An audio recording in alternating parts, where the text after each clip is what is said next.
Hello Libra, Sun and Rising and Venus Signs. Kamusta kayo? Sana kayo nasa mabuti kayong kalagayan. Welcome back po sa Star Tarot. Kung bago kayo rito, welcome din kayo. Thank you sa inyong support. I truly appreciate it. God bless you all.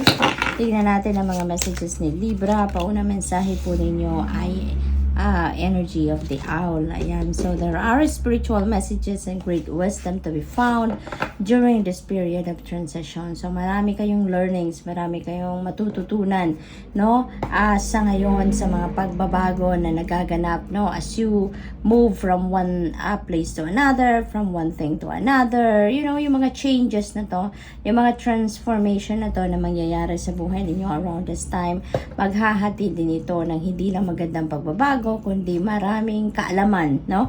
Marami kayong matututunang lessons kumbaga sa puntong ito.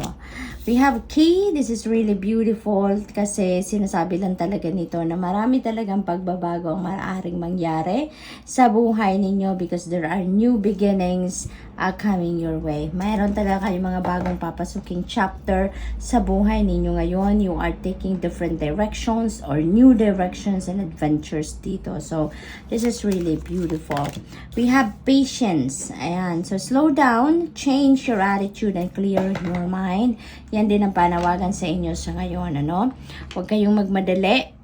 May mga bagay talaga na kailangan nating hintayin. May mga bagay na kailangan nating surrender na lang sa divine universe, no?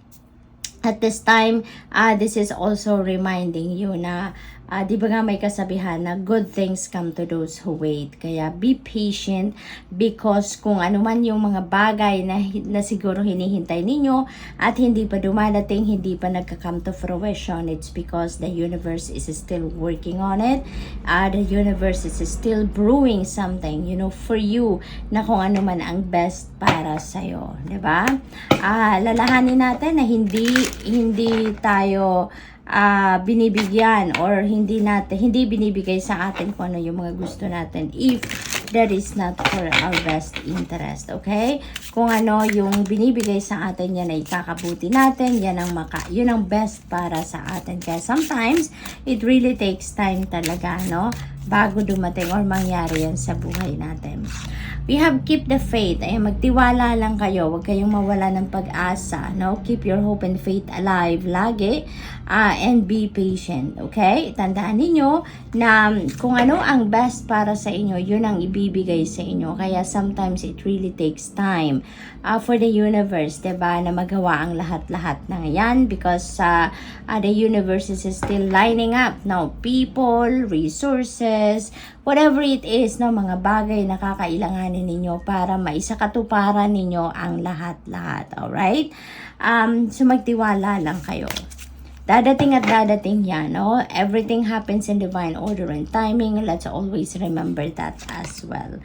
Relax. Yan, mag-relax lang muna kayo ngayon. Maybe, na kayo ngayon, pagod na kayo. Maybe, masyado na kayong tutok, no, sa mga bagay-bagay sa buhay ninyo, trabaho, karera, negosyo, kung ano pa man, ano, na medyo hindi na kayo nagkakaroon ng panahon para mag-unwind man lang, para mag-recharge man lang, yung ganon. That's why you're being advised here to do something, no, para makapag-relax ka naman, para makapagpaluwag-luwag ka naman ang inyong isipan, okay? What else? We have established priorities. Ayan. So, habang kayo ay nagre-relax, habang kayo ay nagpapahinga ng inyong katawan at ng inyong isipan, you know, that is really a beautiful thing to do dahil makakapag-unload kayo ng kung ano man ang mga hindi na dapat or hindi na kailangan sa isip sa damdamin ninyo, no, na i-harbor pa ninyo. So, you can make room for better things, no, na yun ang maisipan ninyo. You're making room for new perspective, for new ideas, you know. And when you're done, relaxation, when you get back to your core, when you get back to balance, mas maganda na ang kalagayan ninyo, ang estado ninyo, and you can establish your priorities. Mas siguro makakapag-isip na kayo ng mabuti, ng kung ano ang best na gagawin ninyo after that, ano? Kaya napakaganda, laking tulong na may dudulot sa inyo ng pagre-relax ninyo, pag-unwind ninyo, at magkakaroon ng kalinawan ng inyong isipan dito, and you can see, you would be able to figure out what really your priorities are, diba? So tingnan natin kung ano pa ang ganap for Libra.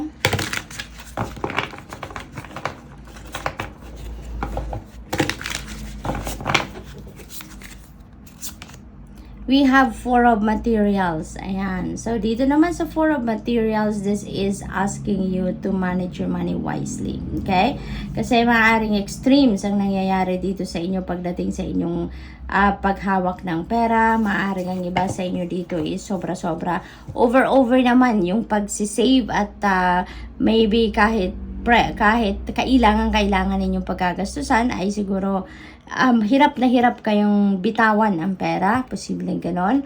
Posible din naman na ang iba sa inyo dito sobra naman, ano? Yung sobra naman yung paggastos at nahihirapan din naman kayo na mag-save, mag-control ng paggastos, ng spending ninyo. So, posibleng ganon ang ganap. There is imbalance dito for some of you pagdating sa pagmamanage ng inyong pera. Kaya this is an advice sa inyo.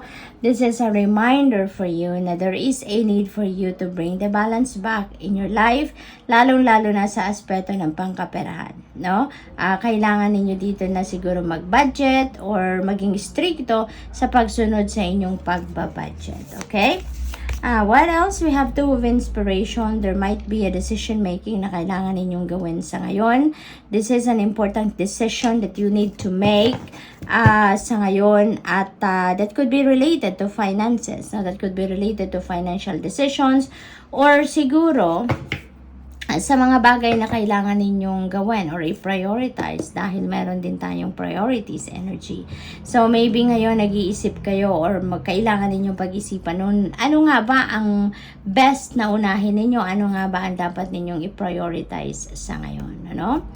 What else? We have Queen of Materials. This is really beautiful. Maaring isa ito sa kailangan ninyong pagmuni-munihan, pagdesisyonan sa ngayon, because there are financial opportunities na parating sa inyo dito that is going to bring forth financial abundance, financial success, and prosperity into your life. Kaya maaring marami ang pagpipilian ninyo sa ngayon. Maaring maraming offers, iba't ibang klaseng offers para sa finances, para sa mga financial opportunities, no, na kumakatok sa inyo sa ngayon. So, good luck po. And that's all I have for you for today. Thank you for watching. Love and light. Namaste.